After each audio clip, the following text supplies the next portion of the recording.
ధనుర్మాసంలో నేడు 4వ రోజు. ఈ నెల రోజులు ప్రతిదినం గోదాదేవి రచించిన పాసురాలను పాడతారు.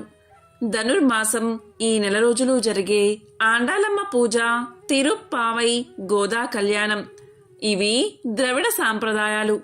ధనుర్మాసం నెల రోజులు సూర్యోదయం, సూర్యుడు అస్తమించే సమయంలో దీపారాధన చేయడం వల్ల మహాలక్ష్మీదేవి యొక్క అనుగ్రహం లభిస్తుందని పురాణాల కథనం. మహావిష్ణువుకు ఎంతో ప్రీతికరమైన ఈ నెల రోజులు వివాహితులు తిరుప్పావై పఠించడం వల్ల కోరిన కోరికలు తీరతాయని నమ్మకం.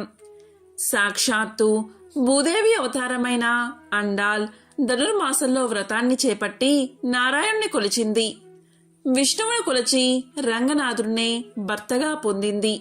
కనుక ఆండాల్ రచించిన దివ్య ప్రబంధమే తిరుప్పావైలోని పాసురాలు. ఈ పాసురాలను రోజుకొకటి చొప్పున పఠిస్తూ శ్రీ మహావిష్ణువును కొలిచిన వారికి కొంగు బంగారమని శాస్త్రాలు చెబుతున్నాయి.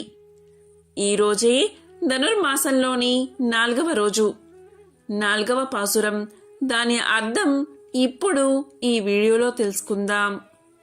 4వ పాసురం అర్థం: పెద్ద పెద్ద వర్షాలని కురిపించగలిగిన ఓ వరుణుడా, నీ గొప్పతనాన్ని ఏమాత్రం తగ్గనీయకు. సముద్రంలో ఉన్న నీరంతా తాగు. గర్జించి మీదకు పోయి నీ శరీరాన్ని శ్రీమన్నారాయణమూర్తి శరీరంలాగా నల్లగా చేసుకో. నీ నుంచి వచ్చే మెరుపులు ఆ భగవంతుని కుడి చేతియందు ఉండు చక్రంలాగా మెరవాలి. నీ ఉరుములు ఆయన ఎడమ చేతియందు ఉన్న శంఖంలాగా గర్జించేటట్లు ఉండాలి. నువ్వు కురిపించే వర్షధారలు ఆయన చేతియందు ఉన్న విల్లు నుంచి కురిసిన బాణాల వలె ఉండాలి. నువ్వు కురిపించిన వర్షం వల్ల లోకంలో అందరూ సుఖంగా ఉండాలి.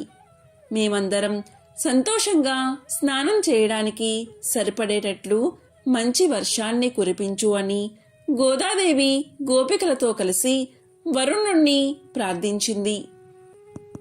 సర్వవ్యాపకుడైన త్రివిక్రముని వ్యాపకత్వాన్ని ఎరిగి ఆ పురుషోత్తముని కొలిచిన కలిగే ఫలితాల గురించి 3వ పాసురంలో గోదాదేవి వెల్లడించింది. అట్టి పరమాత్ముణ్ణి ఏమరక భక్తితో పూజించే శక్తియుక్తులు కావాలి అన్నా ముందు శారీరక శుద్ధి, ఆపై అంతరింగిక శుద్ధి అవసరం కదా.